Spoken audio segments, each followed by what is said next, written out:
As the only daughter of a casino magnate, I have grown up surrounded by danger and betrayal. To keep me safe, my father has raised 9 bodyguards from a young age. After I come of age, he asks me to choose one of them as my fiancé. Everyone expects me to pick Harry Hunt, the man I have secretly loved for years, but I do not after what happened in my previous life. On the day of our engagement, I was kidnapped, and my hands were pierced with poison-tipped spikes. Tortured and desperate, I called Harry for help. His response still haunts me today. Victoria, stop with these games. Your location shows you're still in the hotel suite, trying to pull these pity stunts just to keep me to yourself. Pathetic. With another woman laughing in the background, I closed my eyes and gave up. As the iron cage sank beneath the waves and the sea filled my lungs, my life ended. Then, I open my eyes and find myself back on the day my father asked me to make a choice. This time, Harry's name is the first I cross off the list. But why is he crying and begging me to marry him at my engagement banquet with Jeffrey Reed? Chapter When I saw the familiar list of names, I suddenly came to my senses. The memory of drowning still clung to me when I heard Dad's voice. Victoria, today you'll choose one of these 9 men to be your fiancé. That was when it hit me that I had been given a second chance at life. Looking at the list, I crossed out Harry Hunt's name without hesitation. Dad stared at me in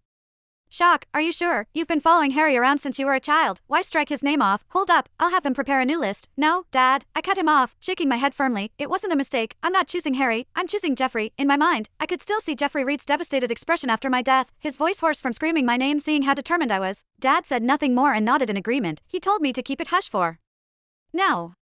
In 3 days, he would make the announcement himself at my engagement party. I left Dad's study room and walked into the villa's grand hall, where I came face to face with Harry. At his side was Ember Burke. The moment she saw me, she shrank back and hid behind him like I was a monster. Harry pulled her close and whispered, "Don't be afraid, Ember. I won't let anyone hurt you." He turned and glared at me with pure hostility. Victoria, although Ember's a scholarship student sponsored by your family, that doesn't give you the right to bully her. I froze. This was not how things had played out before. Ember lifted her red, swollen hand onto his arm and said carefully, "Harry, please don't blame him as Webb. I was born humble, so washing her clothes by hand isn't a big deal." I blinked in disbelief. I did not ask Ember to wash my clothes. That was when I realized she had been pulling the same act again, pretending to be the victim to gain sympathy. Before I could defend myself, Harry snapped, his voice cracking like a whip. "Victoria, even if you chose me as your fiancé, I would never love a woman as cruel as you." After saying that, he turned to Ember and gently caressed her hand, pity clouding his eyes. "Ember, you're not lowly at all. You're worth more than people with hearts full of malice." He cast me a look of cold disdain, and just like that, the sharp ache returned. In this life, just as in the last, Harry never believed me. Chapter Just then, a stranger suddenly lunged at me with a knife. I screamed and stumbled back in terror. Harry reacted instantly, drawing on years of muscle memory. He sprinted forward and positioned himself in front of me. He kicked the knife out of the attacker's hand before subduing him. Before I could catch my breath, Ember shrieked and collapsed, writhing in pain. Another stranger, wielding a knife, had slashed her leg. Harry hesitated for a split second before abandoning me. He rushed to her side and shielded her protectively.